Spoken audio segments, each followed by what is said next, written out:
ಪ್ರಚಲಿತ ಈ ಕಾರ್ಯಕ್ರಮದ ಪ್ರಾಯೋಜಕರು Father Muller's charitable trust, SDM college, Ujire.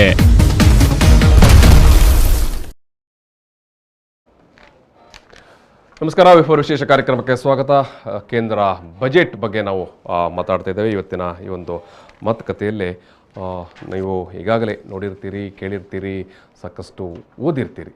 ಕೇಂದ್ರ ಬಜೆಟ್ ಯಾವ ಸ್ವರೂಪದಲ್ಲಿತ್ತು ಮತ್ತು ಅದಕ್ಕೆ ಬಂದಂಥ ವಿಶ್ಲೇಷಣೆಯನ್ನು ಕೂಡ ಇಷ್ಟೊತ್ತಿಗಾಗುವಾಗ ಸಾಕಷ್ಟು ಓದಿರ್ತೀರಿ. ಈ ಒಂದು ನಾವು ಯಾಕಂತ ಹೇಳಿದ್ರೆ ಬಜೆಟ್ ಅಂತ ಹೇಳಿದ್ರೆ ಅದು ಒಂದು ದಿನದ ಚರ್ಚೆಯಲ್ಲಿ ಮುಗಿಯುವಂಥದ್ದು ಅಲ್ಲ.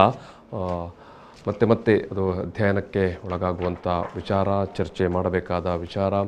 ಮತ್ತು ಈ ನೆಲೆಯಲ್ಲಿ ನಾವು ಇವತ್ತು ಬಜೆಟ್ ಮಂಡನೆ ಆದ 2ನೇ ದಿವಸಕ್ಕೆ ನಮ್ಮ ಈ ಒಂದು ಮಾತುಕತೆಯನ್ನು ನಡೆಸ್ತಾ ಇದ್ದೇವೆ. ಇವತ್ತಿನ ಮಾತುಕತೆಯಲ್ಲಿ 3 ಮಂದಿ ಗಣ್ಯರು ನಮ್ಮ ಜೊತೆಗೆ ಉಪಸ್ಥಿತರಿದ್ದಾರೆ. ನಾನು ಎಸ್ ನಾಯ್ಕ್ ಅವರನ್ನು, ಚಾರ್ಟರ್ಡ್ ಅಕೌಂಟೆಂಟ್, ಜೊತೆಗೆ ಸಂತೋಷ್ ಕಾಮತ್ ಅವರು ಉದ್ಯಮಿಗಳು, ಸಂಕೇತ್ S Naik, chartered accountant.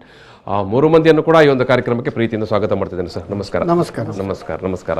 S Naik ಅವರು ಮಂಗಳೂರಿನ ಹಿರಿಯ ಚಾರ್ಟರ್ಡ್ ಅಕೌಂಟೆಂಟ್, ಜೊತೆಗೆ ICAI ಈ ಒಂದು ಸಂಸ್ಥೆಯ ಒಕ್ಕೂಟದ ಮಾಜಿ ಅಧ್ಯಕ್ಷರು ಕೂಡ.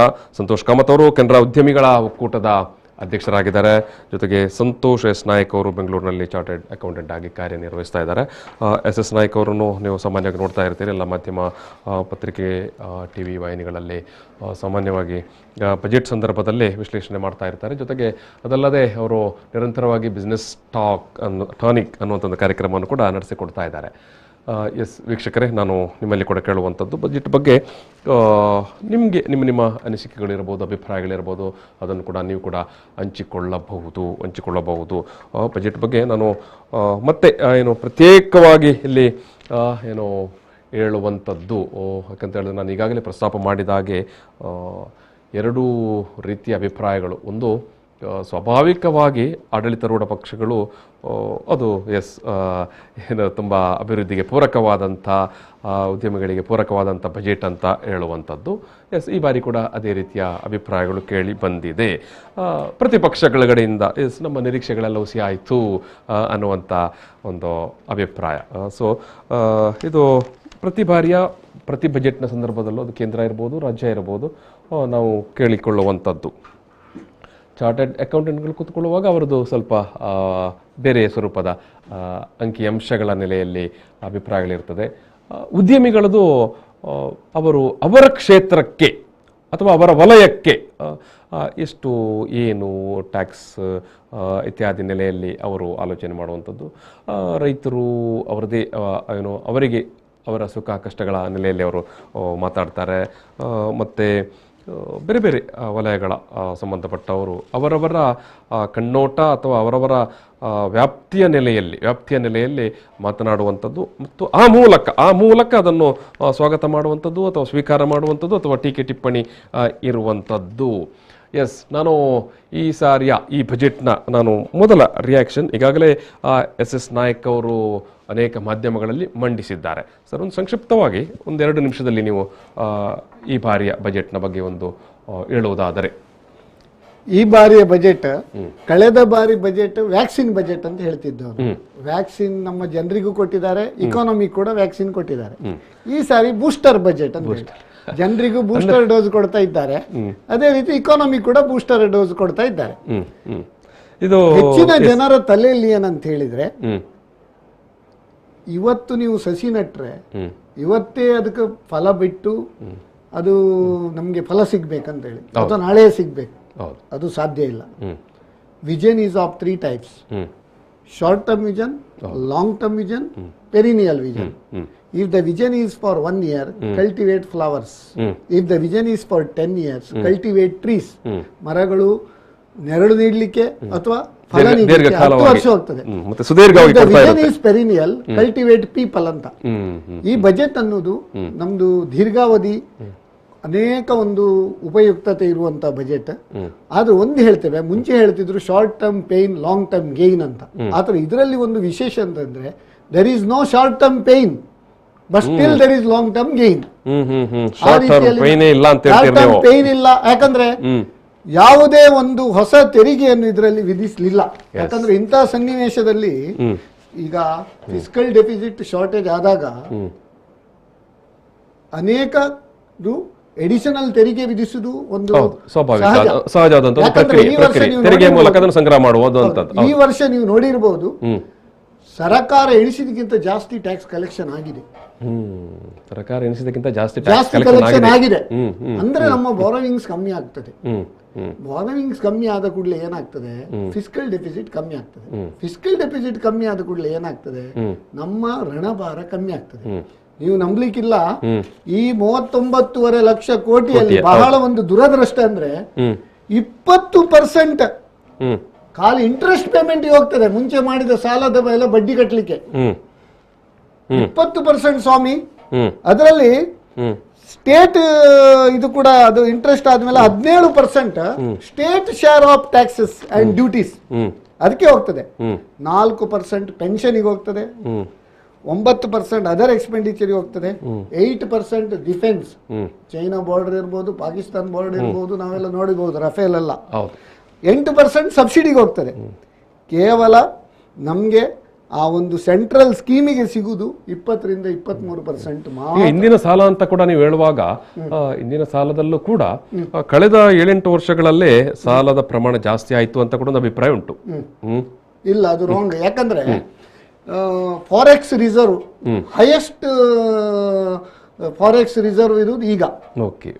ಎಲ್ಲಿವರೆಗೆ ಅಂದ್ರೆ ಮುಂಚೆ 15 ದಿನದಕ್ಕಿಂತ ಜಾಸ್ತಿ ಆದ್ರೆ ಹೇಳ್ತಾರೆ ನೋಡಿ, ಎತ್ತು ಮಾರಿ ಮತ್ತು ಗಂಜಿ ಅಂತೇಳಿ, ಅಂತ ಪರಿಸ್ಥಿತಿ ಇತ್ತು ನಮ್ಮ ದೇಶಕ್ಕೆ. ಈಗ 13 ತಿಂಗಳವರೆಗೆ ನಾವು ಇಂಪೋರ್ಟ್ ಮಾಡಿ 13 ತಿಂಗಳ ರಿಸರ್ವ್ ಅನ್ನು ನಮ್ಮ ಫಾರೆಕ್ಸ್ ರಿಸರ್ವ್ ಹೊಂದಿದ ದೇಶ ಅಂತ ಹೇಳಲಿಕ್ಕೆ ಬಹಳ ಒಂದು ಹೆಮ್ಮೆ ಆಗ್ತದೆ. IMF ನಾವು ಹೇಳುದು ನೀವು ಹೇಳುದು ನಿಮ್ಮ ಲೆಕ್ಕಾಚಾರ ಕರೆಕ್ಟ್. ಬಟ್ ಅದು ಉದ್ಯಮಿಗಳ ನಡುವೆ ಒಂದು ಖುಷಿಯ ವಾತಾವರಣವನ್ನು, ವ್ಯಾಪಾರಿಗಳ ನಡುವೆ, ಯಾಕಂತ ಹೇಳಿದ್ರೆ ನೀವು ಹೇಳಿದಾಗೆ ರಿಸರ್ವ್ ಇದೆ ವ್ಯಾಪಾರಿಗಳ ಹತ್ರ ರಿಸರ್ವ್ ಬ್ಯಾಂಕ್. ಹೌದು, ರಿಸರ್ವ್ ಬ್ಯಾಂಕ್. ಎಸ್, ಈಗ ಎಸ್, ಇವನ್ ದೋ ಅಷ್ಟೆಲ್ಲ ರಿಸರ್ವ್ ಇದ್ದಾಗಿ ಕೂಡ ಉದ್ಯಮ ವಲಯ ಮತ್ತು ವ್ಯಾಪಾರಿ, ಸಣ್ಣ ಉದ್ಯಮ, ಸಣ್ಣ ವ್ಯಾಪಾರಿ ಇವರ ನಡುವೆ ಖುಷಿಯ ವಾತಾವರಣ ಇದೆ ಅಂತ ನೋಡಿ. ಮನುಷ್ಯ ಯಾಕಂತ ಹೇಳಿದ್ರೆ ನಿಮ್ಮ ಪಕ್ಕದಲ್ಲಿ ಸಂತೋಷ್ ಕಾಮತ್ ಅವರು ನಿಮ್ಮ ಲೆಕ್ಕಾಚಾರವನ್ನು ಏನು ನಿಮ್ಮ ಇದನ್ನು ಮಂಡಿಸುವಾಗ ಖುಷಿ ಪಟ್ರು. ಹಾಗಾಗಿ ನಾನದು ಯಾವ ಖುಷಿ ಅಂತ ನನಗೆ ಅರ್ಥ ಆಗಲಿಲ್ಲ. ಇಕನಾಮಿಕ್ಸ್ ಅಲ್ಲಿ ಹೇಳ್ತಾರೆ wants are unlimited, means are limited ಅಂತ. ನಾವು ಕೂಡ ಏನು ಹಾಸಿಗೆ ಇದ್ದಷ್ಟೇ ಕಾಲ್ ಚಾಚಬೇಕು. ಈಗ ಏನಾಗಿದೆ ಅಂದ್ರೆ ಅಮೆರಿಕದಂತ ದೇಶ ನಮ್ಮ ಎದುರಿಗೆ ಅವರ ಇಕಾನಮಿ ಏನೂ ಅಲ್ಲ. IMF ನವರೇ ಹೇಳ್ತಾರೆ India is the fastest growing economy in the world ಅಂತೇಳಿ. ಹೆಚ್ಚಿನ ಜನರಲ್ಲಿ ಏನಾಗಿದೆ, ಈ ಸಾರಿ ನನಗೆ ಏನು ಸಿಗ್ಲಿಲ್ಲ ಅಂತೇಳಿ ಅದೊಂದು ಸ್ವಾಭಾವಿಕವಾದಂತ ಒಂದು ಪ್ರಶ್ನೆ ಕೂಡ ಬಜೆಟ್ ನ ಸಂದರ್ಭದಲ್ಲಿ ನಮಗೆ ನಮ್ಮ ವಲಯಕ್ಕೆ. ನಾನು ಹೇಳ್ತೇನೆ ನೋಡಿ, ಕಳೆದ ವರ್ಷದಲ್ಲಿ ಏನೆಲ್ಲ ಘೋಷಣೆ ಮಾಡಿದ್ದಾರೆ ಅದು ಕಂಟಿನ್ಯೂ ಆಗ್ತಾ ಉಂಟು. ಎಡಿಷನಲ್ ಪಾಯಸದ ಊಟ ಡೈಲಿ ಮಾಡ್ಲಿಕ್ಕೆ ಆಗುದಿಲ್ಲ. ಪಾಯಸದ ಊಟ ವಿಶೇಷ ಇದ್ರೆ ಮಾತ್ರ ಮಾಡುದು. ಉಳಿದ ದಿನ ನಮ್ಗೆ ಬೇಕಾದಷ್ಟು ಮಾತ್ರ ಊಟ ಮಾಡ್ಬೇಕು. ನಾವು ಡೈಲಿ ನಾವು ಪಾಯಸದ ಊಟ ಮಾಡ್ಲಿಕ್ಕೆ ಹೋಗ್ಲಿಕ್ಕೆ ಸಾಧ್ಯ ಇಲ್ಲ. ಎಸ್ ಸರ್, ಈಗ ಅಂದ್ರೆ ಒಂದು ಇಲ್ಲಿ ಸ್ಪಷ್ಟ, ಈಗ ನಿಮ್ಮ ಅಭಿಪ್ರಾಯದ ಪ್ರಕಾರ ಈ ಬಾರಿ ಏನು ವಿಶೇಷವಾದ ತೆರಿಗೆ, ಹೊಸ ತೆರಿಗೆಗಳನ್ನು ವಿಧಿಸದೇ ಇರುವುದರಿಂದ ಒಟ್ಟು ಈ ಬಜೆಟ್ ತುಂಬಾ ಒಂದು ಸಮತೋಲಿತವಾದಂತ ಬಜೆಟ್ ಅಂತ ನಿಮಗೆ ಹೇಳಲಿಕ್ಕೆ ಬಯಸಿರುವಂತದ್ದು. ಎಸ್, ನಾನು ಸಂತೋಷ್ ಕಾಮತ್ ಅವರ ಹತ್ರ ಒಬ್ಬ ಉದ್ಯಮಿಯಾಗಿ ನಾನು ನಿಮ್ಮ ಅಭಿಪ್ರಾಯವನ್ನು ಕೇಳುವಂಥದ್ದು ಸರ್. ನೋಡಿ, ನಾವೇನು ದೊಡ್ಡ ಉದ್ಯಮಿಗಳೇನಲ್ಲ. ನಾನು ಇಲ್ಲಿ ರೆಪ್ರೆಸೆಂಟ್ ಮಾಡೋದೇ ಸಣ್ಣ ಪುಟ್ಟ ಮಧ್ಯಮ ಒಂದು ವ್ಯಾಪಾರಿ ವರ್ಗ. ಈ ದೇಶದಲ್ಲಿ ದೊಡ್ಡ ಸಂಖ್ಯೆಯಲ್ಲಿ ಇರೋರೇ ಅವರು ಸರ್. ಹಾಗೆ SS ನಾಯಕರು, ಹಿರಿಯರು, ಆರ್ಥಿಕ ತಜ್ಞರು, ನಾವೆಲ್ಲ ಬಿಸ್ನೆಸ್ಗೆ ಇಳಿಯುವ ಟೈಮಲ್ಲೇ ಅವರು one of the leading chartered accountant. ಆ ದಿನಗಳಿಂದ ಅವರು ನನ್ನನ್ನು ನೋಡಿದ್ದಾರೆ. ನಾವು ಬೆಳವಣಿಗೆ ಹೇಗೆ ಅಂತ ಹೇಳಿ ನಾವು ಅವರ ಬೆಳವಣಿಗೆಗಳನ್ನು ಗಮನಿಸ್ತಾ ಬಂದದ್ದು. ಅದೇ ರೀತಿ ಈಗ ನೋಡುವಾಗ ಇವರು ಹೇಳಿದಾಗೆ ಹೊಸ ತೆರಿಗೆಗಳನ್ನು ಹಾಕಲಿಲ್ಲ, ಖಂಡಿತ ಹಾಕುವಂತ ಸಿಚುವೇಶನ್ ಕೂಡ ಇಲ್ಲ ಇಲ್ಲಿ. ಹಾಕಿದ್ರೆ ಅದು ಅಯೋಮಯ ಆಗ್ತಿತ್ತು ಸಿಚುವೇಶನ್. ಈಗ ಹಾಕಿದಾದ್ರೆ ನೋಡಿ, ಲಾಸ್ಟ್ ಟೈಮ್ ಇವರು ಆರ್ಥಿಕತೆಗೆ ಏನೋ ಒಂದು ಬೂಸ್ಟರ್ ಅಂತ ಹೇಳಿ ಏನೋ ಸ್ವಲ್ಪ ಕೊಟ್ಟಿದ್ದಾರೆ, ಖಂಡಿತ ಒಪ್ಪಿಕೊಳ್ತೇವೆ. ಆದ್ರೆ ಅದು ಪ್ರಾಯೋಗಿಕವಾಗಿ ಕೊಟ್ಟಾಗ MSME ವಲಯಕ್ಕೆ ಅಂತ ಹೇಳಿದ್ರು. ಆವಾಗ ಫಸ್ಟಿಗೆ ನಮ್ಮ ರಿಟೇಲ್ ಬಿಸ್ನೆಸ್ ಎಲ್ಲ MSME ಇರ್ಲೇ ಇಲ್ಲ. ನಂತರ ಅವರು ನಮ್ಮ ಸಣ್ಣ ಸಣ್ಣ ರಿಟೇಲ್ ಅವರ್ಸ್ ನನ್ನು MSMEಗೆ ಸೇರಿಸಿದ್ರು. ಎಷ್ಟೋ ಜನರಿಗೆ ಇದರ ವಿಷಯ ಕೂಡ ಗೊತ್ತಿಲ್ಲ ಒಂದು. ಮತ್ತೆ ಆವಾಗ ಫಸ್ಟ್ ಲಾಕ್ಡೌನು, ಸೆಕೆಂಡ್ ಲಾಕ್ಡೌನು, ಈ ಕೊರೋನಾ ಸಂದರ್ಭದಲ್ಲಿ ಆದಂತ ಕಷ್ಟ ನಷ್ಟಗಳು, ಸಾಲದ ಹೊರೆ, ಅದು ಎಲ್ಲ ಹೇಳಿ ತೀರದ್ ನಾವು ಇದಕ್ಕಿಂತ ಮುಂಚೆ ಕೂಡ ಹಲವಾರು ಬಾರಿ ಇದರ ಬಗ್ಗೆ ಮಾತಾಡಿದ್ದೇವೆ. ಆದ್ರಿಂದ ಈಗ ಜೀವಕ್ಕೆ ಹೇಗೆ ಈ ಸಲ ಇವರು ಬೂಸ್ಟರ್ ಡೋಸ್ ಡೋಸ್ 1 ಡೋಸ್ 2 ಆದ ಮೇಲೆ ಬೂಸ್ಟರ್ ಡೋಸ್ ಹೇಗೆ ಕೊಡ್ತಾ ಇದ್ದಾರಾ, ಅದೇ ರೀತಿ ಒಂದು ಇಕಾನಮಿಗೆ, ಸಣ್ಣ ಪುಟ್ಟ ಮಧ್ಯಮ ವರ್ಗದ ವ್ಯಾಪಾರಿಗಳಿಗೆ ಇವರು ಏನಾದ್ರೂ ಒಂದು ಆಶಾದಾಯಕವನ್ನು ಕೊಡಬಹುದು. ಇಂಡಿವಿಜುವಲ್ ಯಾರಿಗೂ ಬೇಡ, ಒಟ್ಟಾರೆ ಬಿಸ್ನೆಸ್ ಆಗಬೇಕು. ಬಿಸ್ನೆಸ್ ಹರಿಯುವ ನೀರಿನಾಗಿ ನಡೀತಾ ಇರಬೇಕು. ರೊಟೇಷನ್, ಇನ್ಫ್ಲೋ ಬಂದ್ರೆ ಜನರಲ್ಲಿ ದುಡ್ಡು ಕೈಯಲ್ಲಿ ಸರ್ ಬೂಸ್ಟರ್ ಡೋಸೇ ಒಂದು ಪ್ರಶ್ನಾರ್ಹ ವಿಚಾರ.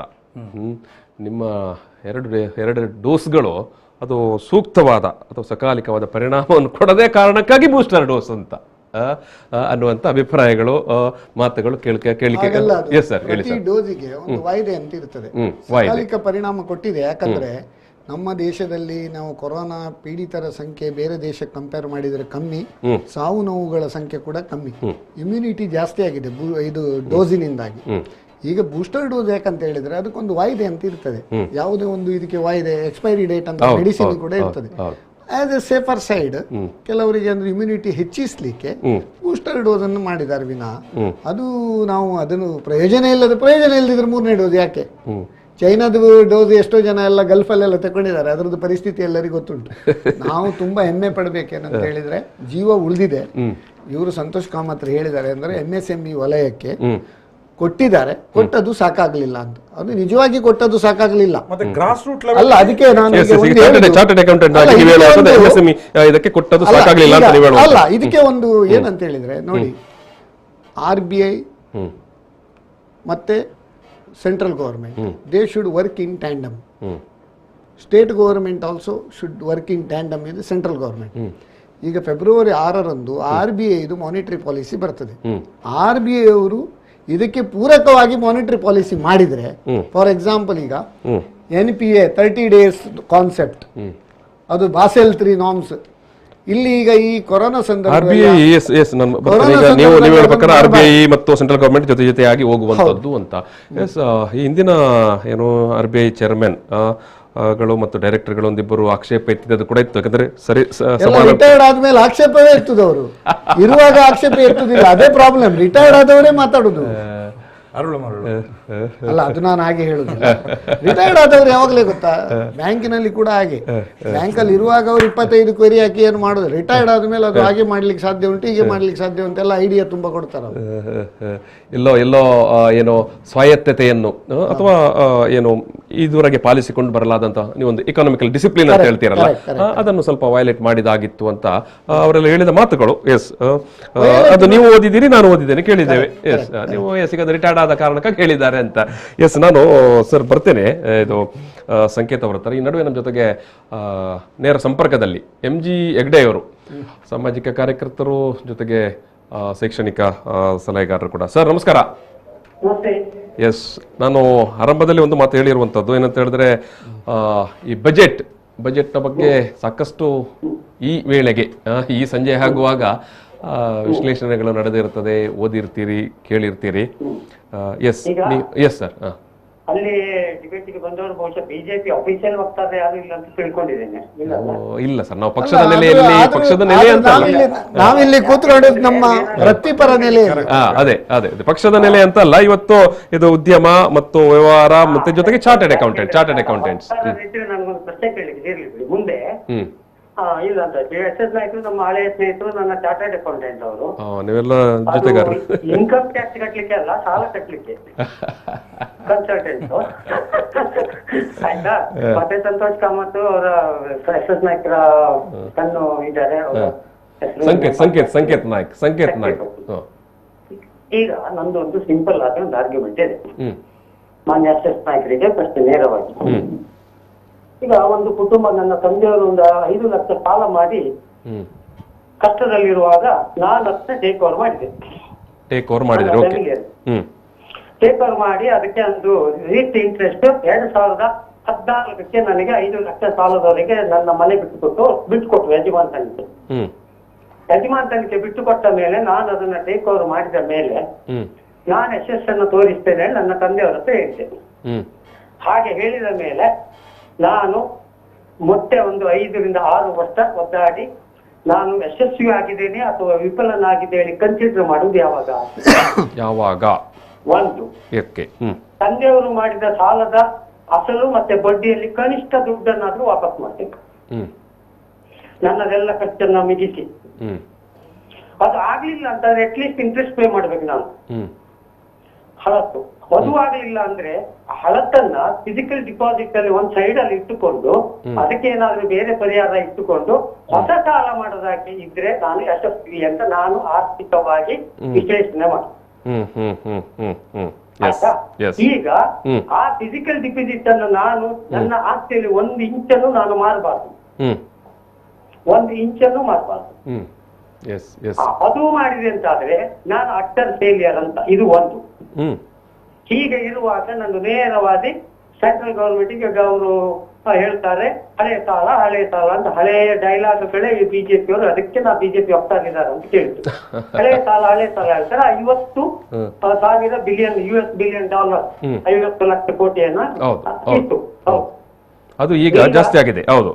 2000 ನಾನು ನೇರವಾಗಿ ಕೇಳುದು 2020ವರೆಗಿನ ಇಂಟ್ರೆಸ್ಟ್ ಸಾಲ ಬಿಟ್ಟು 2020ರ ನಂತರ ಹೊಸ ಸಾಲ ಎಷ್ಟು ಮಾಡಿದ್ವಿ ನಾವು? ಅದು ಬಡ್ಡಿ ಕಟ್ಟಲಿಕ್ಕೆ ಅದನ್ನು ತೆಗೆದುಬಿಡಿ, ಬಡ್ಡಿ ಕಟ್ಟುವುದನ್ನು ತೆಗೆದುಬಿಡಿ.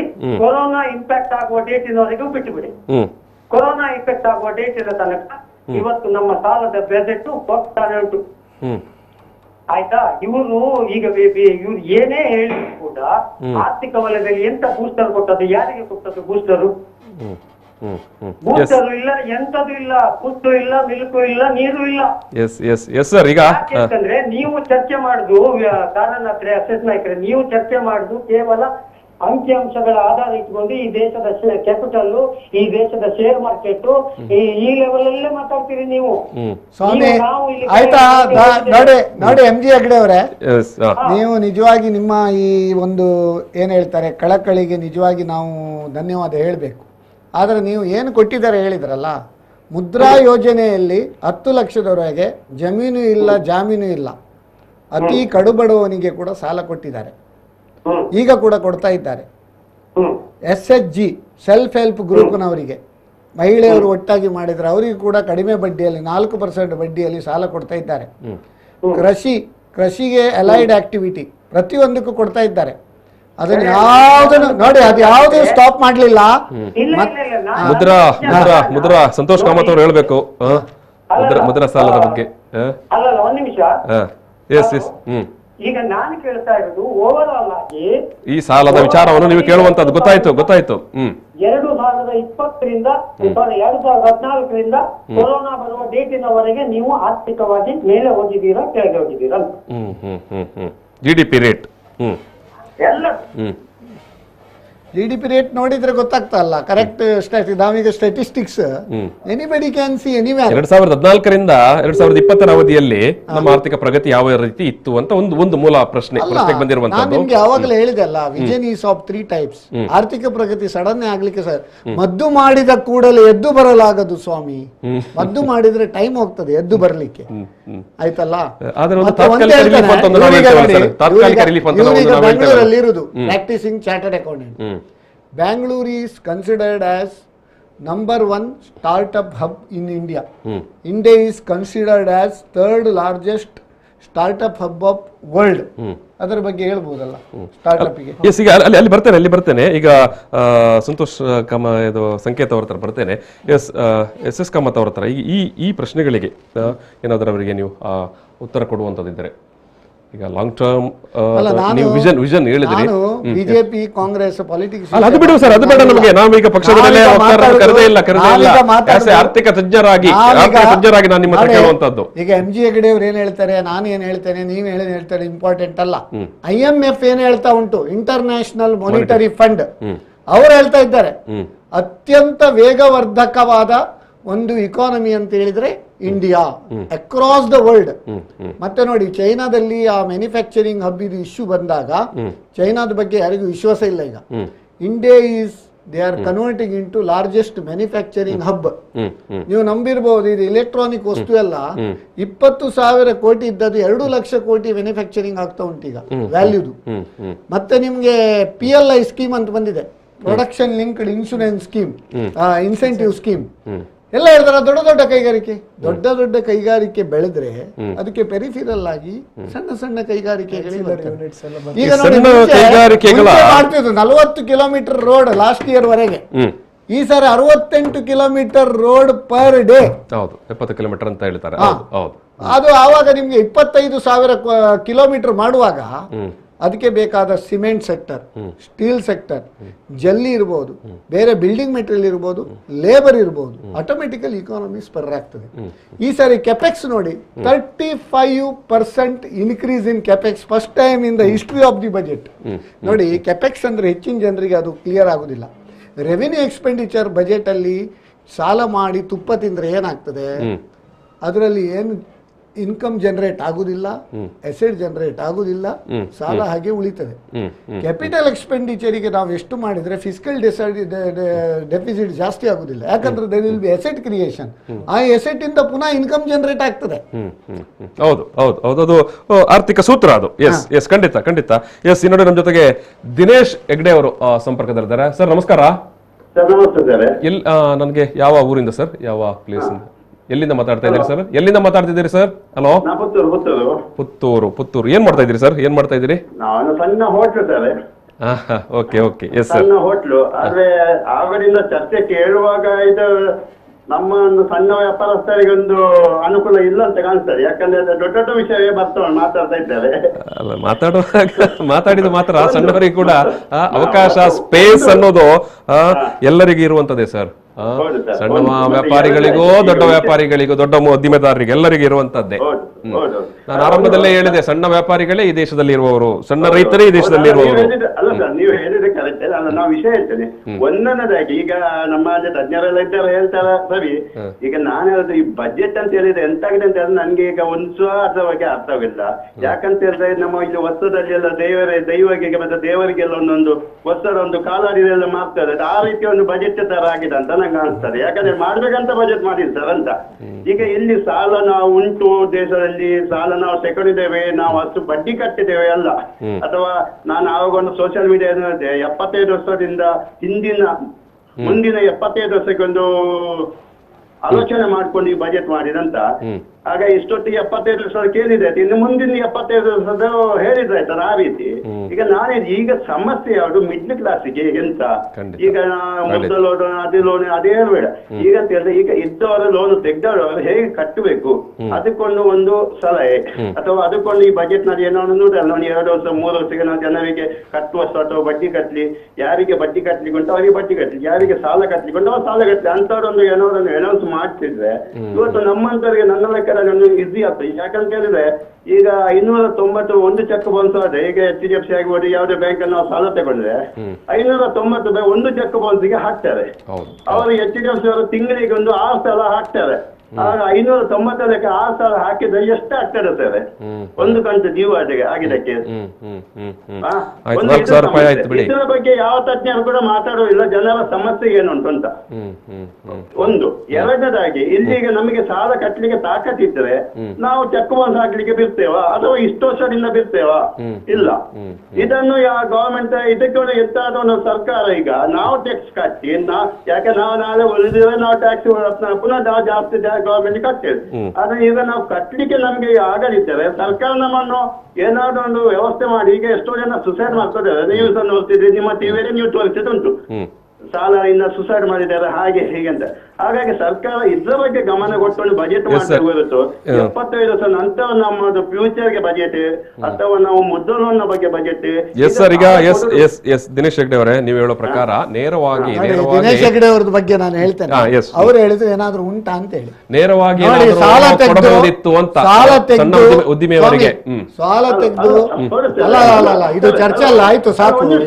ಓಕೆ ಓಕೆ, ಒಂದೇ ನಿಮಿಷ ಹೆಗ್ಡೆ ಅವರು, ಒಂದೇ ನಿಮಿಷ ಲೈವ್, ಒಂದೇ ನಿಮಿಷ ಒಂದೇ ನಿಮಿಷ ಇಲ್ಲಿ ಕೂತ್ಕೊಳ್ಳೋದು ಒಳ್ಳೆ. ಎಸ್ ಹೇಳಿ ಹೇಳಿ, ಹೇಳಿದಕ್ಕೆ ನಾವು ಆನ್ಸರ್ ಹೇಳ್ಬೇಕಲ್ಲ. ಎಸ್ ಹೆಗ್ಡೆ ಅವರೇ ಲೈನ್ ಅಲ್ಲಿ ಸರ್. ನೋಡಿ, ಕಳೆದ ಕೊರೋನಾ ಸಂದರ್ಭದಲ್ಲಿ 6 ತಿಂಗಳು ಮೊರಿಟೋರಿಯಂ ಕೊಟ್ಟಿದ್ದಾರೆ. ಯಾರಿಗೆ ಕಂತು ಕಟ್ಟಲಿಕ್ಕೆ ಸಾಧ್ಯ ಇಲ್ಲ ಅವರು 6 ತಿಂಗಳು ಕಂತನ್ನು ಮುಂದೂಡಿದ್ದಾರೆ. ಇವರೊಂದು ಲೆಟರ್ ಕೊಡ್ಬೇಕು ನಮ್ಗೆ ಕಂತು ಕಟ್ಟಲಿಕ್ಕೆ, ಯಾಕಂದ್ರೆ ಅವ್ರಿಗೆ ಏನು ಸ್ವಪ್ನ ಬೀಳುದಿಲ್ಲ. ಇವ್ರು ಹೇಳ್ಬೇಕು ನಮ್ಗೆ ಕಂತು ಕಟ್ಟಲಿಕ್ಕೆ ಕಷ್ಟ ಉಂಟಂದ್ರೆ 6 ತಿಂಗಳು ಮುಂದೂಡಿ. ಮತ್ತೆ 2 ವರ್ಷ ಯಾರಿಗೆ ಕಂತು ಕಟ್ಟಲಿಕ್ಕೆ ಪ್ರಾಬ್ಲಮ್ ಆಗಿದೆ ಅವರಿಗೆಲ್ಲ 2 ವರ್ಷ. ಇವ್ರಿಗೆ ಮಾತ್ರ ಅಲ್ಲ, ಸಣ್ಣ ಉದ್ಯಮ ಅಲ್ಲ ಇದು, ಇವನ್ ಹೌಸಿಂಗ್ ಲೋನ್, ಕಾರ್ ಲೋನ್ ಎಂತ ಇದ್ರು ಇಂಡಸ್ಟ್ರಿ ಅವರಿಗೆ ಕೂಡ 2 ವರ್ಷ ಕಂತು ಮುಂದೆ ಹಾಕಿದ್ದಾರೆ. ರೀಸ್ಟ್ರಕ್ಚರಿಂಗ್ ಒನ್ ಟೈಮ್ ರೀಸ್ಟ್ರಕ್ಚರಿಂಗ್ ಮಾಡಿದ್ದಾರೆ. ಮತ್ತೆ ನೋಡಿ 69 ದಿನದವರೆಗೆ ನಿಮ್ದು ಡಿಫಾಲ್ಟ್ ಇದ್ದವರಿಗೆ 70 ದಿನದ ನಂತರ ಡಿಫಾಲ್ಟ್ ಇದ್ದವರಿಗೆ ಅವರು ಕೊಡ್ಲಿಲ್ಲ. 59 ದಿನ ಡಿಫಾಲ್ಟ್ ಇದ್ದವರವರೆಗೆ ಅದು ಸಬ್ಸ್ಟಾನ್ಷಿಯಲ್. ಯಾಕಂದ್ರೆ ಅದಕ್ಕಿಂತ ಜಾಸ್ತಿ ಆದ ಕೂಡಲೇ ನಮಗೂ ಡೌಟ್ ಬರ್ತದೆ. 59 ದಿನದವರೆಗೆ ಡಿಫಾಲ್ಟ್ ಇದ್ದವರಿಗೆ ನಿಮ್ಮ ಸಾಲದ ಮೇಲಿನ 20% ಅನ್ನು GECL ಅಂತ ಕಮ್ಮಿ ಬಡ್ಡಿಯಲ್ಲಿ ಗವರ್ಮೆಂಟ್ ಗ್ಯಾರಂಟಿಯಲ್ಲಿ ಏನು ಇಲ್ಲದೆ ಕೊಟ್ಟಿದ್ದಾರೆ. ಆಮೇಲೆ ಪುನಃ 10% ಈಗ ಕೊಡ್ತಾ ಇದ್ದಾರೆ. ಅದನ್ನ ಈಗ ನೆಕ್ಸ್ಟ್ ಈಗ ಈ ನಡುವೆ ನಿಮ್ಮ ಮಾತಿನ ನಡುವೆ ಸರ್, ಈಗ ನಿಮ್ಮ ಮಾತಿನ ನಡುವೆ ಚಾರ್ಟರ್ಡ್ ಅಕೌಂಟೆಂಟ್ ಆಗಿರುವುದರಿಂದ ಇದು ಸಿಬಿಲ್ ಸ್ಕೋರ್ ನಲ್ಲಿ ಬಾರಿ ನಮಗೆ ಅದು ತಕರಾರಾಗ್ತಾ ಉಂಟು, ಸಮಸ್ಯೆ ಆಗ್ತಾ ಉಂಟು ಅಂತ ಇವತ್ತಿಗೆ ಕೂಡ ಉದ್ಯಮಿಗಳು ವ್ಯಾಪಾರಿಗಳು ಮಾತನಾಡುವಂತದ್ದು. ಮತ್ತೆ ಅದನ್ನು ನಮಗೆ ಆಯ್ತಾಯ್ತು ಒಂದೇ ನಿಮಿಷ ಸರ್, ಆಯ್ತು ಕೊಡಿ ಆಮೇಲೆ ನಾನು ಮುಂದುವರಿತೇನೆ. ಎಂತ ಗೊತ್ತಾ ಸರ್, ಈಗ ಅವರು ಮೊಟೋರಿಯಂ ಹೇಳಿದ್ರೆ 2 ವರ್ಷದ ಮೊಟೋರಿಯಂ ಅಂತ ಹೇಳ್ತಾರೆ ಸರ್. ಇದಕ್ಕೆ ನಾನು ಒಂದು ಹೇಳ್ತೇನೆ, ಮೊಟೋರಿಯಂ ನೋಡಿ ಯಾವ ಬ್ಯಾಂಕ್ ಅಲ್ಲಿ ಸಹ ಹೋದ್ರೆ ಸಹ ನಾವು ಇಲ್ಲಿ ಕೂತು ಮಾತಾಡ್ಬೋದು ಒಳ್ಳೆಯದು, ಅಥವಾ ಗವರ್ಮೆಂಟ್ ಅನೌನ್ಸ್ ಮಾಡ್ಬೋದು. ಯಾವ್ದೋ ಒಂದು ಬ್ಯಾಂಕ್ ಅನ್ನು ಹೋಗಿದ ತಕ್ಷಣ ಅಲ್ಲಿ ನಮಗೆ ವಿಷಯ ಗೊತ್ತಾಗ್ತದೆ ಏನಂತ. ಮೊಟೋರಿಯಂ ಈಗ ನಾನು ಕೆನರಾ ಬ್ಯಾಂಕಿಗೆ ಹೋಗಿ ಕೇಳಿದ್ದೆ, ನನಗೆ ಈಗ 2 ವರ್ಷದ ಮೊಟೋರಿಯಂ ಕೊಡಿ, ಇಲ್ಲ ಕೊಡ್ಲಿಕ್ಕೆ ಆಗುದಿಲ್ಲ, ನಮ್ಮಲ್ಲಿ ಅದು ಆಪ್ಷನ್ ಇಲ್ಲ, ಈಗ ಅದು ಮುಗೀತು ಅಂತ. HDFC ನನ್ನ ಸಾಲ ಇದ್ದೇವೆ. ಪ್ರತಿ ಬ್ಯಾಂಕ್ ಅಲ್ಲಿ ಒಂದು ಬೋರ್ಡ್ ಉಂಟು, ಎಲ್ಲಾದ್ರೂ ಬ್ರಾಂಚ್ ಲೆವೆಲ್ ನಿಮ್ಗೆ ಕುಂದುಕೊರತೆ ಇದ್ರೆ ನೀವು ಯಾರಿಗೆ ಕಂಪ್ಲೇಂಟ್ ಮಾಡಬಹುದು ಅಂತ ಅಲ್ಲಿ board, phone number, contact number ಉಂಟು. ಏನಾದ್ರೂ ಪ್ರಾಬ್ಲಮ್ ಇದ್ರೆ ಪ್ರತಿ ಬ್ಯಾಂಕಿನಲ್ಲಿ ಕೂಡ ಅದಕ್ಕೆ ಸಂಬಂಧಪಟ್ಟ ಹಾಗೆ ಮಾಹಿತಿಯನ್ನು ಹಾಕಿರ್ತಾರೆ. ಏನು ಈ ಒಂದು ನೀವು ಕೇಳುವಂತ ವಿಷಯಕ್ಕೆ ಅಲ್ಲಿ ಪೂರಕವಾಗಿ ಸ್ಪಂದನೆ ಸಿಗದೇ ಇದ್ದರೆ ಯಾವ ಬ್ಯಾಂಕ್ ಅಲ್ಲಿ ಇಲ್ಲ ಸರ್, ಪ್ರತಿ ಬ್ಯಾಂಕ್ ಅಲ್ಲಿ ಬೋರ್ಡ್ ಅಲ್ಲ. ನಾವು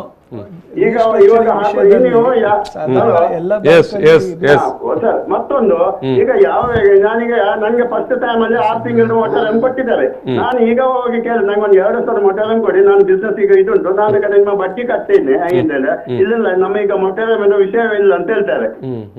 ಹಾಗಾದ್ರೆ ಬ್ಯಾಂಕ್ ಅಲ್ಲಿ ಯಾವುದೇ ಮತ್ತೆ ಸಾಲ ಮುದ್ರಾಂ ಸೋಲದ ಯಾವುದೇ ಒಂದು ಲೋನಿಗೆ ಅಲ್ಲಿ ಬ್ಯಾಂಕ್ ಅಲ್ಲಿ ನಂಬರ್ ಹಾಕಿದ್ರೆ ಅದ್ರ ನಂಬರ್ ಸಹ ಆಗುದಿಲ್ಲ, ಏನಿಲ್ಲ ಸರ್.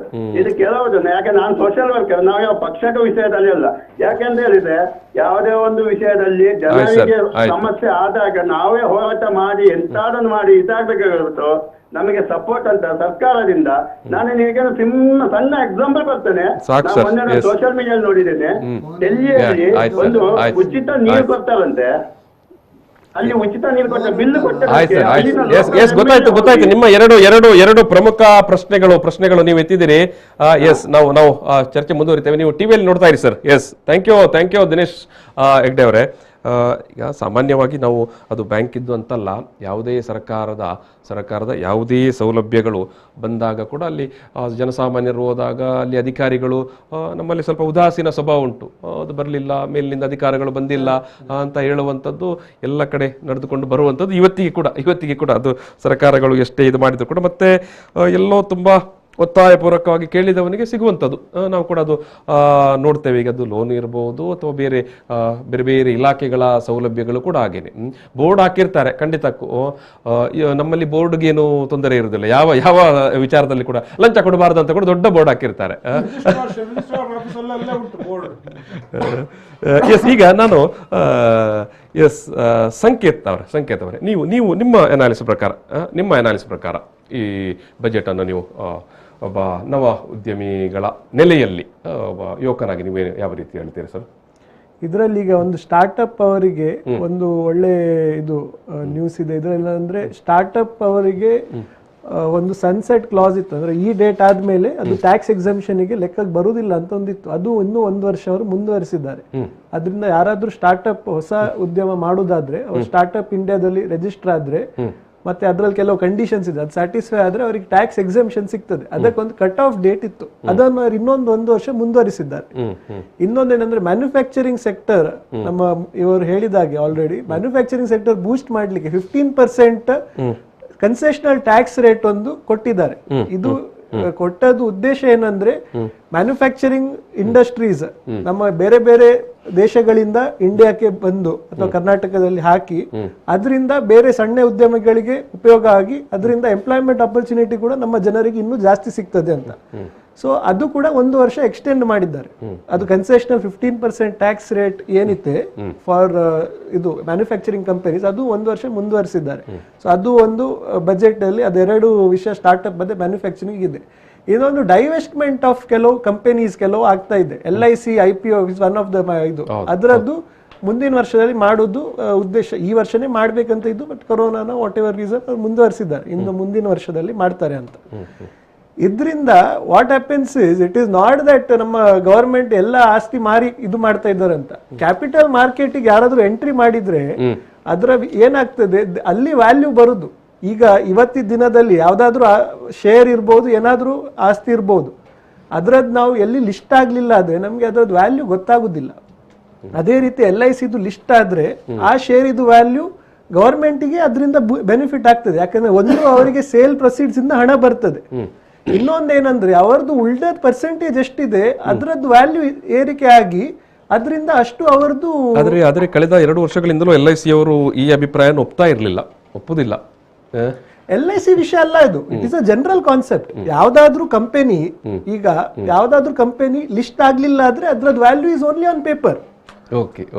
ಲಿಸ್ಟ್ ಆದ್ರೆ ಮಾತ್ರ ಅದ್ರದ್ದು ವ್ಯಾಲ್ಯೂ ಇಸ್, ನಾನು ಈಗ ಲಿಸ್ಟ್ ಆದ ಕಂಪನಿ ನಾನು ಯಾವಾಗ್ಲೂ ಬೈ ಮಾಡ್ಬೋದು, ಯಾವಾಗ್ಲೂ ಸೇಲ್ ಮಾಡ್ಬೋದು, ಮಾರ್ಕೆಟ್ ಅಲ್ಲಿ ಅದ್ರ ರೇಟ್ ಕಾಣ್ತದೆ. ಲಿಸ್ಟ್ ಆಗ್ಲಿಲ್ಲ ಆದ್ರೆ ಬರೀ ಪೇಪರ್ ಅಲ್ಲಿ ಮಾತ್ರ ಅದ್ರದ್ದು ವ್ಯಾಲ್ಯೂ. ನಾನು ನಾಳೆ ಇವರಿಗೆ ನಾನು ಮಾರ್ತೇನಂದ್ರೆ ಏನು ರೇಟ್ ಇಲ್ಲ ಅದಕ್ಕೆ. LIC ಅಂತ ಸಂಸ್ಥೆಗಳು ಬರುವಾಗ ಭಾರಿ ದೊಡ್ಡ ಮಟ್ಟಕ್ಕೆ ಅದಕ್ಕೆ ಏನು ಆಸ್ತಿಯೇ ಇರುವಂತದ್ದು. ನೀವು ಏನು ಅದು ಹೌದು, ಯಾಕಂದ್ರೆ ಭಾರಿ ದೊಡ್ಡ ವಿಶ್ವಾಸಾರ್ಹ ಪರಂಪರೆ ಮತ್ತು ನೀವೇನು ಸ್ಥಿರ ಆಸ್ತಿ ಅಂತ ಹೇಳ್ತೀರಾ, ಸ್ಥಿರ ಆಸ್ತಿಯೇ ಭಾರಿ ದೊಡ್ಡ ಪ್ರಮಾಣದಲ್ಲಿ ಇರುವಂತದ್ದನ್ನು ಕೂಡ ನಾವು ಗಮನಿಸ್ತೇವೆ. ಎಸ್, ನಾನು ಆಮೇಲೆ ಬರ್ತೇನೆ ಸರ್. ನಮ್ಮ ಜೊತೆಗೆ ಮೂಡಬಿದರೆಯಿಂದ ಸದಾಶಿವ ರಾವ್ ಅವರು ಸಂಪರ್ಕದಲ್ಲಿದ್ದಾರೆ. ಸರ್ ನಮಸ್ಕಾರ ಸರ್. ಹಲೋ ಸರ್, ನಮಸ್ಕಾರ. ಎಸ್, ನಿಮ್ಮ ಟಿವಿ ವಾಲ್ಯೂಮ್ ಸ್ವಲ್ಪ ಕಡಿಮೆ ಮಾಡ್ತೀರಾ ಅಂತ, ಏನೋ ಸ್ವಲ್ಪ ಡಿಸ್ಟರ್ಬೆನ್ಸ್ ಇದ್ದಾಗೆ ಉಂಟು, ಅಥವಾ ಪಕ್ಕದಲ್ಲಿ ಯಾರೋ ಮಾತಾಡೋದಾಗಿ ಕೇಳಿಸ್ತಾ ಉಂಟು. ಹಲೋ. ಎಸ್ ಸರ್ ಹೇಳಿ ಸರ್. ಎಸ್, ಮಾತಾಡಿ ಸರ್, ಮಾತಾಡಿ ಸರ್. ಟಿವಿ ಅಲ್ಲಿ ಕಡಿಮೆ ಮಾಡಿ ಸರ್, ಟಿವಿ ವಾಲ್ಯೂಮ್ ಕಡಿಮೆ ಮಾಡಿ. ಸರ್ ನಮಸ್ತೆ. ಎಸ್, ನಮಸ್ತೆ ಸರ್. ನಮಸ್ತೆ. SS ನಾಯ್ಕರು ಅವರಿಗೂ ಸಂತೋಷ್ ಅವರಿಗೂ ನಮಸ್ಕಾರ. ನಮಸ್ಕಾರ. ಈ ಬಜೆಟ್ ಅಂದ್ರೆ ಸರ್ 365 ದಿವಸಕ್ಕೆ ಹಂಚಿ ಹಾಕುವಂಥದ್ದು. ಅದು ಸಾಮಾನ್ಯ ದಲಿತರಿಗೆ ಅಗತ್ಯ ಇಲ್ಲ. ಸಾಮಾನ್ಯ ದಲಿತರಿಗೆ ಏನ್ ಬೇಕು ಸರ್, 140 ಕೋಟಿ ಇರುವಂತಹ ಜನಸಂಖ್ಯೆ ಇರುವಂತಹ ಈ ಭಾರತ ದೇಶದಲ್ಲಿ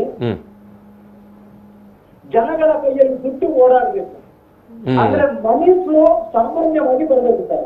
ಇವಾಗ ಎಲ್ಲ ಡಿಜಿಟಲ್ ಆಗಿ ರೈಟ್ ಮಾಡ್ಲಿಕ್ಕೆ ಹೋಗಿ ಜನಗಳ ಕೈಯಲ್ಲಿ ದುಡ್ಡು ಓಡಾಡುವಂಥದ್ದು ಕಮ್ಮಿಯಾಗಿ ಸಣ್ಣ ಪುಟ್ಟ ವ್ಯಾಪಾರಿಗಳ ಜೀವನ ಅಯೋಮಯ ಆಗಿದೆ. ಯಾಕೆಂದ್ರೆ ಹೆಚ್ಚು ಕಮ್ಮಿ ಒಂದು 5 ವರ್ಷಗಳಿಂದ ಇತ್ತೀಚೆಗೆ ನಿತ್ಯದ ದಿನಪತ್ರಿಕೆಗಳಲ್ಲಿ ಬ್ಯಾಂಕ್ಗಳು ಅಕ್ವೈರ್ ಮಾಡುವಂತಹ ಅಸೆಟ್ಗಳು ಟೂ ಮಚ್ ಆಗಿದೆ. ಇನ್ನೊಂದು ವಿಷಯ ಏನಂದ್ರೆ, ಲೋನಿಗೆ ಹೋದ್ರೆ ಸಿವಿಲ್ ಪಾಯಿಂಟ್ ಇಂದ ರಿಜೆಕ್ಟ್ ಮಾಡ್ತಾ ಇದ್ದಾರೆ.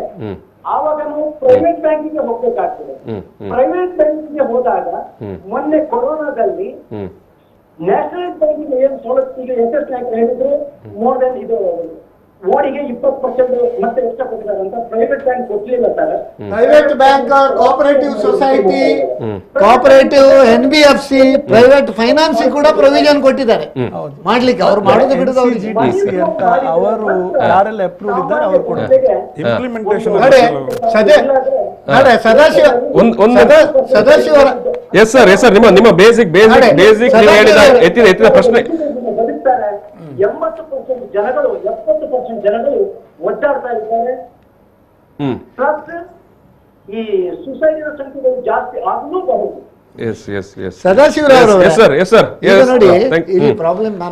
ನಾನು ನಿಮ್ಮ ಪ್ರಶ್ನೆ ಮುಗಿತಲ್ಲ ಸರ್. Thank you. 3 ಸ್ತರದ ಸರ್ಕಾರ ಉಂಟು ನಮ್ಮ ದೇಶದಲ್ಲಿ. ಒಂದು ಕೇಂದ್ರ, ಇನ್ನೊಂದು ರಾಜ್ಯ, ಮತ್ತೆ ಲೋಕಲ್ ಲೆವೆಲ್ ಪಂಚಾಯತ್ ಇದ್ರೆ ಪಂಚಾಯತ್ ಅಥವಾ ನಮ್ಮ ನಗರಪಾಲಿಕೆ ಮುನ್ಸಿಪಾಲಿಟಿ. ಕೇಂದ್ರ ಸರ್ಕಾರದ ಕೆಲಸ ಎಂದರೆ ನೀತಿ ನಿಯಮ ರೂಪಣೆ, ಪಾಲಿಸಿ ಮೇಕಿಂಗ್ ಮಾತ್ರ. ರಾಜ್ಯ ಸರ್ಕಾರಗಳ ಕೆಲಸ ಏನಂದ್ರೆ ಇಂಪ್ಲಿಮೆಂಟೇಷನ್. ಸ್ಥಳೀಯ ಇದು ಅಂದಿದ್ರೆ 100% ಅದನ್ನು ಆಗಿದೆ ಇಲ್ಲೋ ನೋಡುವುದು ಸ್ಥಳೀಯ ಸರ್ಕಾರ. ಆ ರೀತಿ 3 ಸ್ತರ ಉಂಟು. ಇದೇನಾಗಿದೆ, ಕೇಂದ್ರದವರು ಸರ್ಕಾರ ಬಜೆಟ್ ಮಂಡನೆ ಮಾಡಿ ಕೊಡಲಿ, ಇಲ್ಲಿ ನನಗೆ ಏನು ಸಿಗಲಿಲ್ಲ ಅಂತೇಳಿ ಹಾಗೆ ಅಲ್ಲ ಅದು. ಅವರು ಓನ್ಲಿ ಏನಂದ್ರೆ ದೇ ವಿಲ್ ಡಿವೈಡ್. ಈಗ GST ಬಂದ ಕೂಡಲ ಎಲ್ಲ ಸ್ಟೇಟಿಗೆ ಡಿವೈಡ್ ಮಾಡ್ತಾರೆ ಇನ್ಕಮ್ ಅನ್ನು ಅವರ ಒಂದು ಆ ಪ್ರಪೋರ್ಷನ್ ಅಲ್ಲಿ. ಇನ್ಕಮ್ ಟ್ಯಾಕ್ಸ್ ಬಂದ ಕೂಡಲೇ ನಾನೀಗ ಈಗಾಗಲೇ ಹೇಳಿದ್ದೇನೆ, ಅವರ ಸ್ಟೇಟ್ ಇದು ಶೇರನ್ನು ಅದಕ್ಕೆ ಕೊಡ್ತಾರೆ. ಅದನ್ನು ಡಿವೈಡ್ ಮಾಡಿದ ಮೇಲೆ ಸ್ಟೇಟ್ ಗವರ್ಮೆಂಟ್ ಮತ್ತು ಸ್ಟೇಟ್ ಗವರ್ಮೆಂಟಿಂದ ಲೋಕಲ್ ಗವರ್ಮೆಂಟ್ ಅವರು ಅದನ್ನು ಈ ಎಲ್ಲ ಅನುಷ್ಠಾನ ಮಾಡುವ ಕಾರ್ಯಕ್ರಮ ಮಾಡಬೇಕು ವಿನಃ ನಾವು ಪ್ರಧಾನಮಂತ್ರಿ ಮೋದಿಯವರು ಬಂದು ಇಲ್ಲಿ ಯಾರೋ ಹೋಟ್ಲಿನವರಿಗೆ ವ್ಯಾಪಾರ ಆಗಲಿಲ್ಲ ಅಂತ ಅವರು ಸಾಲ್ವ್ ಮಾಡ್ಲಿಕ್ಕೆ ಆಗ್ತದಾ? ಎಸ್ ಈಗ ನಾಯ್ಕ್ ಅವರೇ, ನೀವು ಆ ಒಂದು ಆಡಳಿತ ವ್ಯವಸ್ಥೆಯ ಹಿನ್ನೆಲೆಯಲ್ಲಿ ಎತ್ತಿದ ಕಾರಣಕ್ಕಾಗಿ ಈ ಹಿನ್ನೆಲೆಯಲ್ಲಿ ಇವತ್ತು ನಮ್ಮ ಮಾಜಿ ಸಚಿವರು UT ಖಾದರ್ ಅವರು ಇದೇ ಕೇಂದ್ರದಿಂದ ಅನುದಾನ ಮತ್ತು ನೀವು ಹೇಳುವಂಥ ಸ್ವರೂಪ ಅದು ಯಾವ ರೀತಿ ಪಲ್ಲಟ ಆಗಿದೆ ಅಂತ ಒಂದು ಮಾತಾಡಿದ್ದಾರೆ. ನಾವು 1 ನಿಮಿಷದ ನೋಡೋಣ. ಭಾರತ ದೇಶದ 75 ವರ್ಷದಲ್ಲಿ ಕಂಡಂತಹ ಅತ್ಯಂತ ಕಲಾಪ ಬಜೆಟ್ ಮತ್ತು ಜನರಿಗೆ ಯಾವುದೇ ಪ್ರಯೋಜನ ಇಲ್ಲದಂತಹ ನಿಷ್ಪ್ರಯೋಗವಾದ ಬಜೆಟ್. ಇದು ನಮ್ಮ ಡೆಮೋಕ್ರಸಿ ಸ್ಟ್ರಕ್ಚರ್ಗೆ ಇವರು ಏಟು ಕೊಟ್ಟಂಥ ಪರಿಸ್ಥಿತಿ. ಯಾಕೆಂತೇಳಿ ಪ್ರತಿ ವರ್ಷದ ಕೇಂದ್ರ ಬಜೆಟ್ನಲ್ಲಿ ಪ್ರತಿಯೊಂದು ರಾಜ್ಯಕ್ಕೆ ರೈಲ್ವೆ ಡಿಪಾರ್ಟ್ಮೆಂಟ್ನಲ್ಲಿ ಈ ರಾಜ್ಯಕ್ಕೆ ಇಷ್ಟು ರೈಲು, ಕರ್ನಾಟಕ ಇಂಥ ರೈಲು, ಅಥವಾ ಈ ರಾಜ್ಯಕ್ಕೆ ಇಷ್ಟು ರೈಲು ಅಂತೇಳಿ ರೈಲ್ವೆಯಲ್ಲಿ ಈ ರಾಜ್ಯಕ್ಕೆ ಇಷ್ಟು ಮೀಸಲಿಡ್ತಿದ್ರು. ಆರೋಗ್ಯ ಸಂಬಂಧಪಟ್ಟ ಹಾಗೆ ಈಗ ರಾಜ್ಯಗಳಿಗೆ ಇಷ್ಟು ಮೆಡಿಕಲ್ ಕಾಲೇಜ್, ಈ ರಾಜ್ಯಗಳಿಗೆ ಏಮ್ಸ್ ಕಾಲೇಜ್, ಇದು ಅಂತೇಳಿ ಇದು ಹೇಳ್ತಾ ಇದ್ರು. ಎಜುಕೇಷನ್ಗೆ ಸಂಬಂಧಪಟ್ಟ ಹಾಗೆ ಈ ರಾಜ್ಯಗಳಿಗೆ ಇಷ್ಟು ಎಜುಕೇಷನ್ಗೆ ಬಂತೇಳಿ ಬೇರೆ ಬೇರೆ ಆ ಕೆಲವೊಂದು ರಾಜ್ಯಗಳಿಗೆ ಅದರ ಆದ ಒಂದು ಕೊಡುಗೆಯನ್ನು ಇವತ್ತು ಕೊಡ್ತಾ ಇದ್ದರು. ಆದರೆ ಈ ಸಲ ಇದು ಯಾವುದನ್ನು ಕೂಡ ಮಾಡದೆ ಎಲ್ಲ ಒಟ್ಟಿಗೆ ಕ್ಲಬ್ ಮಾಡಿಕೊಂಡು ಇಷ್ಟಿಷ್ಟು ಅಂತ ಇಟ್ಟಿದ್ದಾರೆ. ಅದರ ಮತ್ತೆ ಡಿವೈಡ್ ಮಾಡದಂತೇಳಿ ಇದರ ವಿಚಾರ ಅಂತ ಹೇಳಿದರೆ ರಾಜ್ಯಗಳು ಗುಲಾಮರಾಗಿ ಇವರ ಕೈಕಾಲು ಹಿಡಿಬೇಕು ಯೋಜನೆಗೆ ಅಂತ ಹೇಳಿಕೊಂಡು ಮಾಡುವಂಥ ತಂತ್ರ. It is another form of dictatorship. ಸರ್ವಾಧಿಕಾರದ ಇನ್ನೊಂದು ಧೋರಣೆ ಅದು. ಇತಿಹಾಸದಲ್ಲಿ ಇಷ್ಟರವರೆಗೂ ಕೂಡ ಪ್ರತಿಯೊಂದು ಬಜೆಟ್ನಲ್ಲಿ ಕೂಡ ಆ ರಾಜ್ಯದ ಹಕ್ಕುಗಳೇನಿದೆಯಾ ಸ್ವಲ್ಪ ಜಾಸ್ತಿಯ ಕಡಿಮೆ ಆದರೆ ಬಜೆಟಲ್ಲಿ ಘೋಷಣೆ ಮಾಡ್ತಿದ್ದೇವೆ, ನಾವೆಲ್ಲ ನೋಡ್ತಾ ಇದ್ದೇವೆ. ಯಾವುದು ಕೂಡ ಯಾಕೆ ಇನ್ನೋಗಿ ದಮ್ಮೆ ಆಗಬೇಕು ರಾಜ್ಯದವರು, ನನಗೆ ಅದು ಕೊಡಿ, ನನಗೆ ಇದು ಕೊಡಿ. ಸೊ ರಾಜ್ಯವನ್ನು ಕೇಂದ್ರದ ಗುಲಾಮರನ್ನಾಗಿ ಮಾಡಿಸಿ ಸರ್ವಾಧಿಕಾರದ ಧೋರಣೆ, ನನಗೆ ಯಾರಿಗೆ ಮನಸ್ಸಿದೆ ಅವರಿಗೆ ಕೊಡ್ತೇನೆ ಅಂತ ಹೇಳುವಂಥ ಒಂದು ಹೊಸವಾದ ಒಂದು ಯೋಜನೆ ತಂದಿದ್ದಾರೆ. ಬಹುಶಃ ಈ ವರ್ಷ 39.54 ಲಕ್ಷ ಕೋಟಿ ಬಜೆಟ್ ಅಂತ ಹೇಳಿಕೊಂಡು ಇದಕ್ಕೆ ಇನ್ಕಮ್ ಸೋರ್ಸ್ ಎಲ್ಲಿಂದ ತರ್ತಾರೆ, ಎಷ್ಟು ಸಾಲ ಮಾಡ್ತಾರೆ. ಈಗಾಗಲೇ ಇಷ್ಟು 75 ವರ್ಷದಲ್ಲಿ ಎಷ್ಟು ಸಾಲ ಇತ್ತು ಅದಕ್ಕಿಂತ ಡಬಲ್ ಸಾಲ 7 ವರ್ಷದಲ್ಲಿ ಇವರು ಮಾಡಿ ಇಟ್ಟಿದ್ದಾರೆ. ಈ ವರ್ಷ ಇದಕ್ಕೆ ಇಲ್ಲಿಂದ ಇನ್ಕಮ್ ಸೋರ್ಸ್ ಅಂತ ಇನ್ನೂ ಕೂಡ ಇವರು ತೋರಿಸಿಕೊಡುವಂಥ ವಿಚಾರ ಇನ್ನೂ ಕೂಡ ಆಗಲಿಲ್ಲ. ಬಹುಶಃ UT ಖಾದರ್ ಅವರು ಮಿನಿಸ್ಟರ್ ಆಗಿ ನಮ್ಮ ರಾಜ್ಯದಲ್ಲಿ ಒಂದು ಅತ್ಯಂತ ಜನಪ್ರಿಯತೆಯನ್ನು ಪಡೆದಿದ್ದಾರೆ. ಅವರು ಹೇಳಿದ್ರು ಎಲ್ಲಿಂದ ಬರ್ತದೆ ಗೊತ್ತಿಲ್ಲ ಅಂತ. ಇದು ಬಜೆಟ್ ಎಟ್ ಎ ಗ್ಲಾನ್ಸ್ ಅಂತ ಅಲ್ಲಿಂದ ಬಂದದ್ದು. ನನಗೆ ಬಂದಿದೆ, ಅವರಿಗೆ ಅದು ನೋಡಿದ್ರೆ ಬರ್ತದೆ. ಬಜೆಟ್ ಆ್ಯಪ್ ಅಂತ ಯಾರು ನೋಡಿದ್ರು ಸಿಗ್ತದೆ. ರುಪಿ ಕಮ್ಸ್ ಫ್ರಾಮ್, ರುಪಿ ಹೇಗೆ ಹೋಗ್ತದೆ ಅಂತ ಹೇಳಿದ್ದೇನೆ. ರುಪಿ ಕಮ್ಸ್ ಫ್ರಾಮ್ ಅವರು ಕೇಳಿದಕ್ಕೆ ನಾನು ಹೇಳ್ತೇನೆ 15% comes from corporation tax, corporator ಅವರ ಟ್ಯಾಕ್ಸ್. ಕಾರ್ಪೊರೇಟ್ ಅಂದ್ರೆ ನಮ್ಮ ಎಲ್ಲ ಕಾರ್ಪೊರೇಟ್ ವಲಯದಿಂದ 15% income tax, 5% custom duty, 7% union excise duty, 16% goods and service tax. ಯಾಕಂದ್ರೆ ಉಳಿದದ್ದು ಸ್ಟೇಟ್ ಶೇರ್ ಅವ್ರಿಗೆ ಕೊಡಬೇಕಾಗ್ತದೆ. ಆಮೇಲೆ non tax revenue 5%, non debt capital receipts, non debt ಅದು 2, ಬಾರೋವಿಂಗ್ ಆ್ಯಂಡ್ ಅದರ್ ಲಯಬಿಲಿಟೀಸ್ 35%. ಇದು ಇದರದ್ದು ಒಂದು ಎಲ್ಲಿಂದ ಬರ್ತದಂತ ಅವ್ರು ಗೊತ್ತಿಲ್ಲ ಹೇಳಿದ್ರಲ್ಲ. ಈ ಬಜೆಟ್ ಎತ್ತೆ ಗ್ಲಾನ್ಸ್ ಅಂತ ಇದನ್ನ ನೋಡಿದ್ರೆ ಇದರಲ್ಲಿ ಕ್ಲಿಯರ್ ಉಂಟು. ಮತ್ತೆ ಅವ್ರು ಹೇಳಿದ್ರು ಯಾವ ರಾಜ್ಯಕ್ಕೆ ಎಷ್ಟು ಏನಂತ ಕೊಡ್ಲಿಲ್ಲ ಅಂತ. ಅದೇ ಇವರು ಕೊಟ್ಟದಿದ್ರೆ ಈಗ 5 ಪಂಚರಾಜ್ಯ ಚುನಾವಣೆ ಆಗ್ತದೆ. ಆಗುವಾಗ ಇವರು ಕೊಟ್ಟದಿದ್ರೆ ಇವರೇ ಹೇಳ್ತಿದ್ರು ಅಲ್ಲಿ ಚುನಾವಣೆ ವಿನ್ ಆಗ್ಲಿಕ್ಕೆ ಆ ರಾಜ್ಯಕ್ಕೆ ಈ ರಾಜ್ಯಕ್ಕೆ ಕೊಟ್ಟಿದ್ದಾರೆ, ಇಲ್ಲಿ ಕೊಡ್ಲಿಲ್ಲ ಅಂತೇಳಿ. ನಿಜವಾಗಿ ಒಂದು ತಾಯಿಗೆ ತುಂಬಾ ಜನ ಮಕ್ಕಳಿದ್ರೆ ತಾಯಿಗೆ ಎಲ್ಲಾ ಮಕ್ಕಳು ಒಂದೇ ಲೆಕ್ಕ. ಅವರು ಕೂಡ ರಾಜಧರ್ಮ ಪಾಲನೆ ಮಾಡಿದವರು, ಅವ್ರಿಗೆ ಗೊತ್ತುಂಟಲ್ಲ. ಎಲ್ಲ ಅವರ ಕ್ಷೇತ್ರದಲ್ಲಿ ಯಾರು ಜನ ಬಂದ್ರು ಅವರು ಒಂದೇ ಲೆಕ್ಕ ಟ್ರೀಟ್ ಮಾಡಬೇಕು. MLA ಆದ್ಮೇಲೆ ನಾವು ಮಾಡಬೇಕು, ಮುಖ್ಯಮಂತ್ರಿ ಆದ್ಮೇಲೆ ಎಲ್ಲರ ಪ್ರತಿನಿಧಿ, ಪಾರ್ಟಿದು ಅಂತ ಆಗುದಿಲ್ಲ. ಸೊ ಅದೇ ರೀತಿ ಇಲ್ಲಿ ಕೂಡ ಹೇಗಂತ ಹೇಳಿದ್ರೆ ಎಲ್ಲಾ ಇದು ಇವರಿಗೆ ಈಗ, ಅದಕ್ಕೆ ನಾನು ನಿನ್ನೆ ಒಂದು ಕಡೆಯಲ್ಲಿ ಹೇಳಿದ್ದೇನೆ, ಪಂಚರಾಜ್ಯಕ್ಕೆ ಇಲ್ಲ ಪಂಚಕಜ್ಜಾಯ ಅಂತ ಹೇಳಿ. ಇಲ್ಲಿ ಪಂಚಕಜ್ಜಾಯ ಕೊಡುವ ಸ್ಕೀಮ್ ಏನು ಮಾಡಲಿಲ್ಲ. ಬಟ್ ಇವ್ರು ಹೇಳಿದ್ರಲ್ಲ, ಯಾವ ರಾಜ್ಯಕ್ಕೆ ಎಷ್ಟು, ಎಲ್ಲರೂ ಭಿಕ್ಷೆ ಬೇಡ, ಹಾಗೆಲ್ಲ ಇಲ್ಲ. ಅದಕ್ಕೊಂದು ರೂಲ್ಸ್, ರೆಗ್ಯುಲೇಷನ್, ನಾರ್ಮ್ಸ್ ಉಂಟು. ಇಲ್ಲ, ಈ ಸರಿ ಸ್ಟೇಟ್ ಇನ್ನೂ ಒಂದು ಜಾಸ್ತಿ ಅವರಿಗೆ ಇದು ಮಾಡ್ಲಿಕ್ಕೆ ಪ್ರೊವಿಷನ್ ಕೊಟ್ಟಿದ್ದಾರೆ. ಸ್ಟೇಟ್ಗಳಿಗೆ ಇನ್ನೂ ಜಾಸ್ತಿ ಒತ್ತು ಕೊಟ್ಟಿದ್ದಾರೆ ಈ ಸರಿ. ಇವನ 50 ವರ್ಷಗಳ ಕಾಲ ಇಂಟ್ರೆಸ್ಟ್ ಫ್ರೀ ಲೋನ್ ಕೂಡ ಕೊಡ್ತಾ ಇದ್ದಾರೆ, ಇಂಟ್ರೆಸ್ಟ್ ಫ್ರೀ ರಾಜ್ಯಗಳಿಗೆ. ಮತ್ತೆ ಇಂತ ಒಂದು ಉತ್ತಮ ಒಂದು ಇದಿದ್ರೆ ಮತ್ತೆ ಏನ್ ಗೊತ್ತಾ, ರಾಜ್ಯಗಳಿಗೆ ಲೋನೇ ಕೊಡುವುದಕ್ಕಿಂತ ಅನುದಾನವೇ ಕೊಡಬೇಕು ಅನ್ನುವಂತ ಒಂದು ಬೇಡಿಕೆ ಕೂಡ ಕೊಡ್ತಾ ಇದ್ದಾರೆ. ಈಗ ನೋಡಿ, ಸ್ಮಾರ್ಟ್ ಸಿಟಿ ಮಾಡಿದ್ದಾರೆ, ಸ್ಮಾರ್ಟ್ ಸಿಟಿ, ಅದಕ್ಕೆ ಅನುದಾನ ಕೊಟ್ಟಿದ್ದಾರಲ್ಲ ಸ್ವಾಮಿ. ನಾವು ನೋಡಿ, ಅನುದಾನ ಕೊಡುವಲ್ಲಿ ಕೊಡ್ತಾರೆ, ಇಂಟ್ರೆಸ್ಟ್ ಫ್ರೀ ಲೋನ್ ಕೊಡುವಲ್ಲಿ ಕೊಡ್ತಾರೆ. ಮತ್ತೆ ಬೇರೆ ಬೇರೆ ನೋಡಿ, ಇದು ಸಡನ್ನೇ ಯಾರೋ ಒಬ್ರು ಬಂದು ಚೇಂಜ್ ಮಾಡ್ಲಿಕ್ಕೆ ಆಗುದಿಲ್ಲ. ಒಂದು ಸೆಟ್ ಆಫ್ ರೂಲ್ಸ್, ರೆಗ್ಯುಲೇಷನ್ ಉಂಟು, ಅದರ ಪ್ರಕಾರ ನಡೀತದೆ. ಅಲ್ಲ, ನಾನು ಯಾವುದೇ ಪಕ್ಷದ ಪರ ಇಲ್ಲ, ಅದು ಇಟ್ಸ್ ಇಮ್ಮೆಟೀರಿಯಲ್ ಇಶ್ಯೂ. ಬಟ್ ನಾನು ಅದು ಹೇಳಿದ, ನೀವು ಎತ್ತಿದ ಪ್ರಶ್ನೆ ಅದು ಬಾರಿ ಜ್ವಲಂತವಾಗಿತ್ತು. ಅದಕ್ಕೆ ಯಾಕಂದ್ರೆ ಗೊತ್ತಿದ್ದೋ ಗೊತ್ತಿಲ್ಲದೋ ಅವರು ಕೂಡ ಇವತ್ತು ಮಧ್ಯಾಹ್ನ ಮಾತಾಡಿದ್ರು. Yes, so I just try to connect the issues. ನಾನು ಸಂತೋಷ್ ಕಾಮತ್ ಅವ್ರ ಹತ್ರ ಬರುವಂಥದ್ದು. ಸರ್ ಆರಂಭದಲ್ಲಿ ಒಂದು ವಿಷಯವನ್ನು ಹೇಳಿದರು, ಎಲ್ಲ ಸಣ್ಣ ಉದ್ಯಮಿಗಳನ್ನೆಲ್ಲ ಪ್ರೋತ್ಸಾಹಿಸಲಿಕ್ಕೆ ಮುದ್ರಾ ಲೋನ್ಗಳನ್ನು ಎಲ್ಲ ವ್ಯವಸ್ಥೆ ಮಾಡಿದ್ರು ಅಂತ. ನಾನು ಉದ್ಯಮಿಯಾಗಿ ನಿಮ್ಮ ಹತ್ರ ಕೇಳುವಂಥದ್ದು, ಉದ್ಯಮ ವಲಯದವರಿಗೆ ಅದನ್ನು ಚೆನ್ನಾಗಿ ಯುಟಿಲೈಸ್ ಮಾಡಿಕೊಳ್ಳಿಕ್ಕೆ ಸಾಧ್ಯ ಆಗಿದೆ ಸರ್? ಎಷ್ಟೋ ಜನರಿಗೆ ಅದು ರೀಚ್ ಆಗಲಿಲ್ಲ, ಎಷ್ಟೋ ಜನರಿಗೆ ವಿಷಯ ಗೊತ್ತಿಲ್ಲ. ಕೆಲವರು ಮಾತ್ರ ಎಕ್ಸ್ಪರ್ಟ್ ಇದ್ದಾರೆ, ಅವರು ಅದ್ರ ಅಡ್ವಾಂಟೇಜ್ ತಗೊಂಡು ಇದು ಮಾಡ್ತಾ ಇದ್ದಾರೆ. ನೀವೊಂದು ಗ್ರೌಂಡ್ ಲೆವೆಲ್ ಅಲ್ಲಿ ಹೋಗಿ ನೋಡಿ, ಒಂದು 10-15 ಅಂಗಡಿಯವರಿಗೆ ಹೋಗಿ, ಮುದ್ರಾ ಲೋನ್ ನಿಮ್ಗೆ ಸಿಕ್ಕಿದ, ನಿಮ್ಗೆ ಗೊತ್ತುಂಟಾ? ಅವ್ರಿಗೆ ಗೊತ್ತಿಲ್ಲ. ಅರಿವು ಮೂಡಿಸುವ ಕಾರ್ಯಕ್ರಮಗಳು ನಡಿಬೇಕಿತ್ತು, ಆವಾಗ ಮಾತ್ರ ಅವರು. ಮತ್ತೆ ಕೆಲವರು ಸಣ್ಣ ಪುಟ್ಟ ಉದ್ಯಮಿಗಳು ಬ್ಯಾಂಕಿಗೆ ಹೋದಾಗ ಅವರನ್ನು ಯಾರು ಕ್ಯಾರೆ ಮಾಡುದಿಲ್ಲ, ಅವರು ಡಿಸಪಾಯಿಂಟ್ ಆಗಿ ಹಿಂದೆ ಬರ್ತಾರೆ. ಹೆಚ್ಚಿನವರು ಸಣ್ಣ ಸಣ್ಣ ವ್ಯಾಪಾರ ಮಾಡುವ uneducated, lower class education qualification, ಬೀದಿ ಬದಿ ವ್ಯಾಪಾರದವರಿಗೆ ಕೂಡ ಸ್ಟೇಟ್ ಸಣ್ಣ ಸಣ್ಣ ಅಂಗಡಿಯವರು ಅಲ್ಲ, ಸಣ್ಣ ಅಂಗಡಿಯವರು ಯಾರು ಬ್ಯಾಂಕಿಗೆ ಹೋದ್ರು ಅವ್ರದ್ದು ಪ್ಯಾನ್, ಆಧಾರ್, ಮತ್ತೆ ಅವ್ರ ಬ್ಯಾಂಕ್ ಸ್ಟೇಟ್ಮೆಂಟ್, ಮತ್ತೆ ಅವ್ರದ್ದು ಏನು ಬ್ಯಾಂಕ್ ಸ್ಟೇಟ್ಮೆಂಟ್ ಎಲ್ಲಾ ನ್ಯಾಷನಲೈಸ್ ಬ್ಯಾಂಕಿಗೆ ಟಾರ್ಗೆಟ್ ಕೊಟ್ಟಿದ್ದಾರೆ, ಪರ್ ಬ್ರಾಂಚ್ ಇಂತಿಷ್ಟು ಲೋನ್ ಕೊಡ್ಬೇಕಂತ. ಕಾಮತ್ ಅವರು ಹೇಳುವಂತದ್ದು, ನಿಮ್ಮ ದಾಖಲೆಗಳನ್ನು ವ್ಯಾಪಾರ ಕೊಟ್ರೆ ನಿಮಗೆ ಇನ್ ಟೈಮ್ ಆಗಿ ಸಿಗುತ್ತೆ ಅಂತ. ಎಸ್, ವ್ಯಾಪಾರಿಯಾಗಿ ಉದ್ಯಮಿಯಾಗಿ ಸಂತೋಷ್ ಕಾಮತ್ ಅವರು ಹೇಳುವಂತದ್ದು. ಈಗ ಸರ್ ಹೇಳುವಂತದ್ದು, ನಿಮ್ಮ ಎಲ್ಲ ಡಾಕ್ಯುಮೆಂಟ್ ಸಬ್ಮಿಟ್ ಮಾಡಿ ಸಿಗುತ್ತೆ ಅಂತ. ಮತ್ತೆ ಇನ್ನೊಂದು ಹೇಳ್ತೀನಿ, ಅಲ್ಲ ಅವರು ಹೇಳುವಂತದ್ದು ಎಲ್ಲಾ ಡಾಕ್ಯುಮೆಂಟ್ಗಳನ್ನು ಸಬ್ಮಿಟ್ ಮಾಡಿದ್ರೆ ಕೊಟ್ಟಿದ್ದಾರೆ. ಉದ್ಯಮಿಯಾಗಿ ಹೇಳುವಂತದ್ದು, ಒಬ್ಬ ಮಂಗಳೂರು ಉದ್ಯಮಿ, 1000 ಜನ ಹಣ ಸಿಕ್ಕಿದವರು ಕೂಡ ರೆಡಿ ಅಲ್ಲ, ಬೇಕಾದವರು, ಅಗತ್ಯತೆ ಇರುವವರು, ಅವರ ಸ್ಟೇಟ್ಮೆಂಟ್, ಅವರ ಇದು ಟ್ರಾನ್ಸಾಕ್ಷನ್ ಇದು ನೋಡಿ ಅವರು ರಿಜೆಕ್ಟ್, ಡಿಫಾಲ್ಟರ್, ಸಿಬಿಲ್ ಅಲ್ಲಿ ಸ್ಕೋರ್ ಇಲ್ಲ, ಪ್ರತಿಯೊಂದರಲ್ಲಿ ಅವರು ರಿಜೆಕ್ಟ್ ಆಗ್ತಾ ಹೋಗ್ತಾರೆ. ಅದು ನಾವು ರಿಸರ್ವ್ ಬ್ಯಾಂಕ್ ಆಫ್ ಇಂಡಿಯಾದ ರೂಲ್ಸ್ ಪ್ರಕಾರ ಅವರು ಹೋಗ್ಬೇಕಾಗ್ತಾ ಇಲ್ಲ. Banking is controlled by reserve bank of India. ಸರ್ಕಾರದ ಕಂಟ್ರೋಲ್ ಅಲ್ಲಿ ಬ್ಯಾಂಕಿಂಗ್ ಇಲ್ಲ. ಬ್ಯಾಂಕಿಂಗ್ ಈಗ ನಾಯಕ್ ಅವರೇ ಮತ್ತು ಕಾಮತ್ ಅವರೇ ಮತ್ತು ಸಂಕೇತ್ ಅವರೇ ಕಳೆದ 1-2 ವರ್ಷದಿಂದ ಒಟ್ಟು ಜನಾಭಿಪ್ರಾಯದ ಒಂದು ಏನು ಅಭಿಪ್ರಾಯ ಅಂತ, ಈಗ ಅಲ್ಲಿ ಒಬ್ಬರು ಮಾತಾಡುವ ಕೂಡ ಹೇಳಿದ್ರು, ಜನರ ಕೈಯಲ್ಲಿ ದುಡ್ಡಿನ ಅರಿವು ಇಲ್ಲ.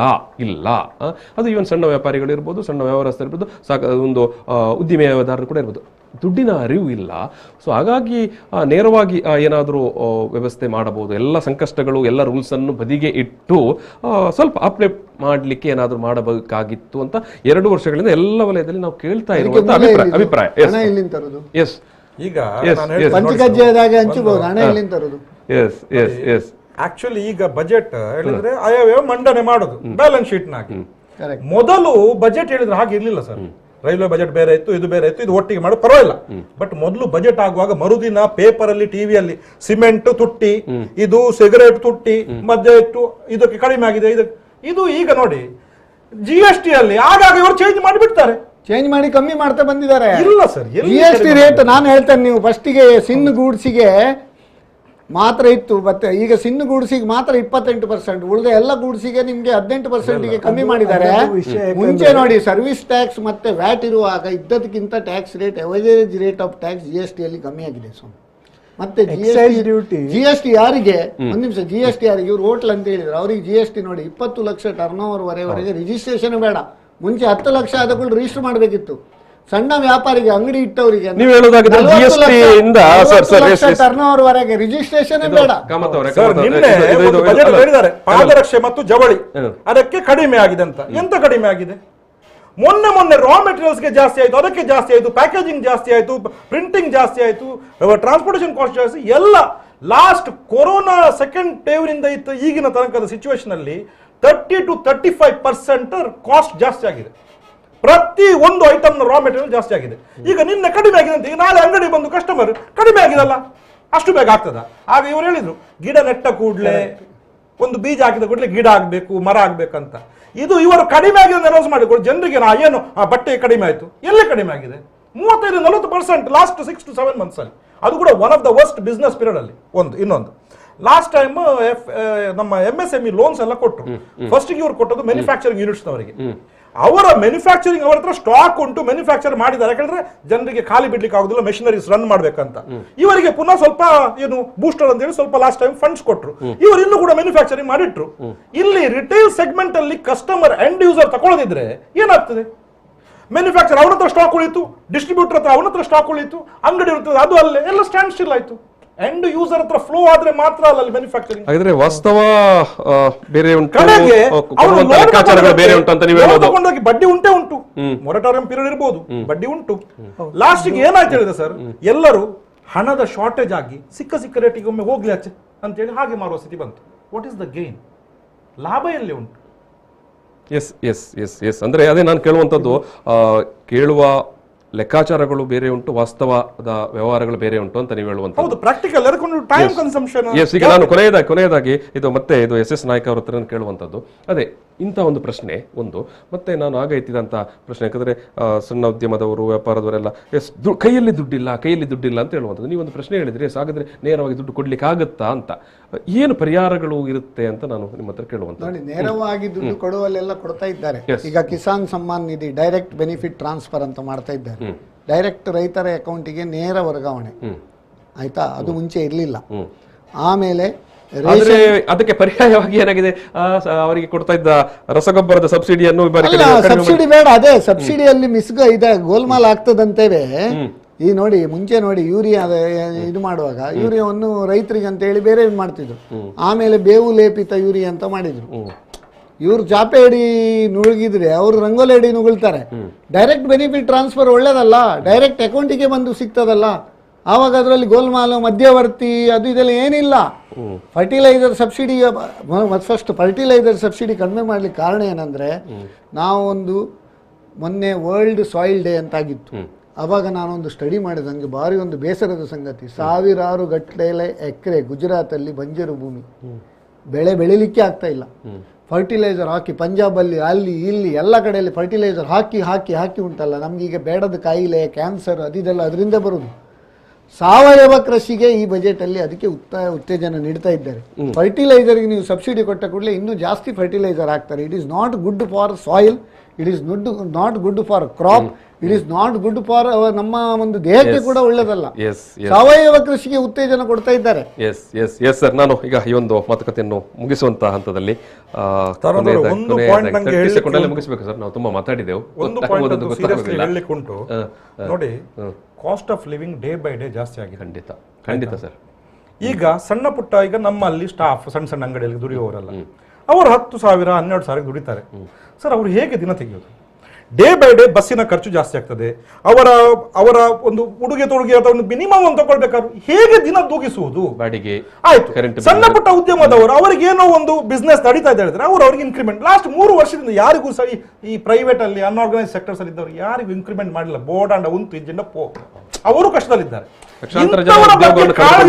ಯಾರು ಲಕ್ಷಾಂತರ ಜನ ಉದ್ಯೋಗವನ್ನು ಕಳ್ಕೊಂಡಿದ್ದಾರೆ ಮತ್ತು ನಿಮ್ಮ ಏನು ಸಣ್ಣ ಕೈಗಾರಿಕೆಗಳ ಸಂಘದವರೇ ಕೊಟ್ಟ ಲೆಕ್ಕ ಪ್ರಕಾರ ಕೂಡ ಕರ್ನಾಟಕದಲ್ಲಿ 50,000ಕ್ಕೂ ಜಾಸ್ತಿ ಉದ್ಯಮಗಳನ್ನು ಮುಚ್ಚಬೇಕಾಯಿತು ಅಂತ. ಎಸ್, ಈಗ ಕಾಮತ್ ಇದು ನಾಯಕ್ ಅವರು ಹಿರಿಯ ಚಾರ್ಟೆಡ್ ಅಕೌಂಟ್ ಹೇಳಿದಾಗೆ ಇದು ಬೂಸ್ಟರ್ ಡೋಸ್ ಮುಂದೆ ಒಳ್ಳೇದಾಗುತ್ತೆ ಅಂತ ನಾವು ನಿರೀಕ್ಷೆ ಮಾಡಬೇಕು ಮತ್ತು ಆಶಾವಾದಿಗಳಾಗಿರಬೇಕು. ನಾವು ಅವರು ಮನುಷ್ಯನ ಗುಣ ಅಂತೆ, ನಾವು ಆಶಾವಾದಿಗಳಾಗಿರಬೇಕು, ನಾಳೆಯ ದಿನ ಒಳ್ಳೇದಾಗುತ್ತೆ ಅಂತ.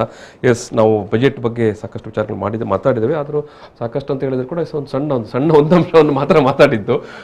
ಸಮಯದ ಮಿತಿಯಲ್ಲಿ ನಾವು ನೋಡುವ ಇನ್ನೊಂದು ಬಾರಿ ಯಾಕೋ ಈ ಒಂದು ಬಜೆಟ್ನ ಮಾತುಕತೆಯನ್ನು ನಾವಂತೂ V4 ವಾಹಿನಿಯಲ್ಲಿ ನಿರಂತರವಾಗಿ ಅದು ಸರಣಿ ಥರ ಮಾತಾಡಿಕೊಂಡು ಬರ್ತಾ ಇದ್ದೇವೆ. ಕಳೆದ ಬಾರಿನೂ ಅಷ್ಟೇ.